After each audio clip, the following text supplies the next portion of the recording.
নমস্কার বন্ধুরা, মাম্পিস রান্নাঘরে সবাইকে স্বাগত। আজকে আমি হাজির হয়েছি গাটি কচুর একটা রেসিপি নিয়ে। রেসিপিটি হলো গাটি কচুর দম। এটি একটি সম্পূর্ণ নিরামিষ পদ্ধতিতে তৈরি, খেতে ভীষণই ভালো লাগে। ভালো লাগলে অবশ্যই বন্ধুদের সাথে শেয়ার করে দেবেন।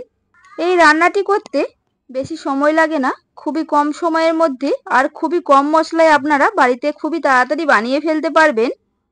তাহলে দেখে নিন আমি কিভাবে বানাচ্ছি গাটি কচুর দম। এটা বানানোর জন্য সবার প্রথমে আমি একটা বড় সাইজের আলুকে কেটে নিয়েছি, আর নিয়েছি 200 গ্রাম গাটি কচু, সেগুলোর খোসা ছাড়িয়ে ধুয়ে পরিষ্কার করে কেটে নিয়েছি। আর নিয়েছি একটা মাঝারি সাইজের টমেটো, 4টে কাঁচা লঙ্কা আমি মাঝখান থেকে কেটে নিয়েছি।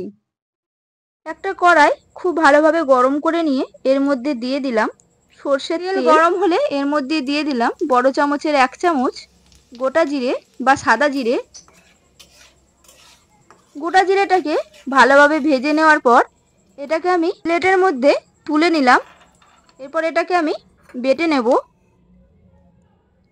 দেখুন তোলা হয়ে গেছে।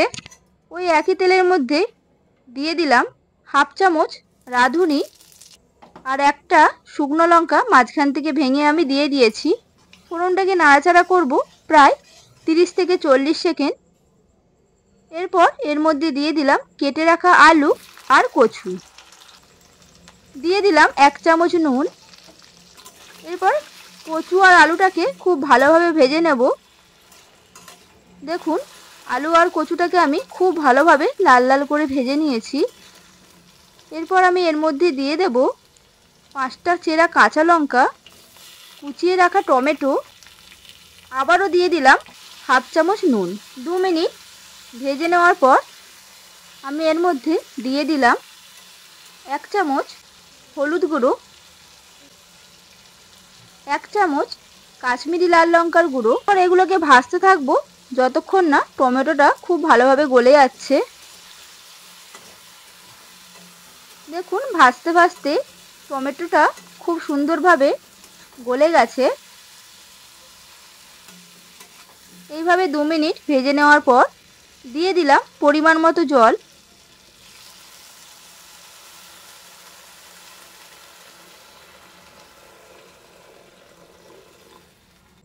এরপর খুব ভালোভাবে মিশিয়ে নিলাম।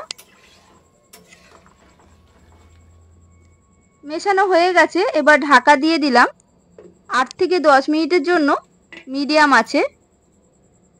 ঢাকনা খুলে নিলাম। কচু আর আলু খুব ভালোভাবে সেদ্ধ হয়ে গেছে। দিয়ে দিলাম ভেজে রাখা জিরের গুঁড়ো।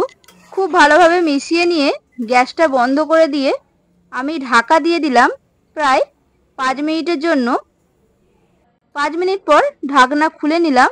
রেডি হয়ে গেল আমার আজকের রেসিপি গাটি কচুর দম। নিরামিষ রেসিপিটি যদি আপনাদের ভালো লেগে থাকে তাহলে অবশ্যই আপনারা কমেন্টে জানাবেন যে আপনাদের কেমন লাগলো। এই রান্নাটি করতে বেশি টাইম লাগে না, খুবই কম টাইমের মধ্যেই আপনারা বাড়িতে বানিয়ে ফেলতে পারবেন। খেতে তেমনই সুস্বাদু হয়। এটা আপনারা গরম ভাত, রুটি সব কিছুর সাথেই খেতে পারবেন।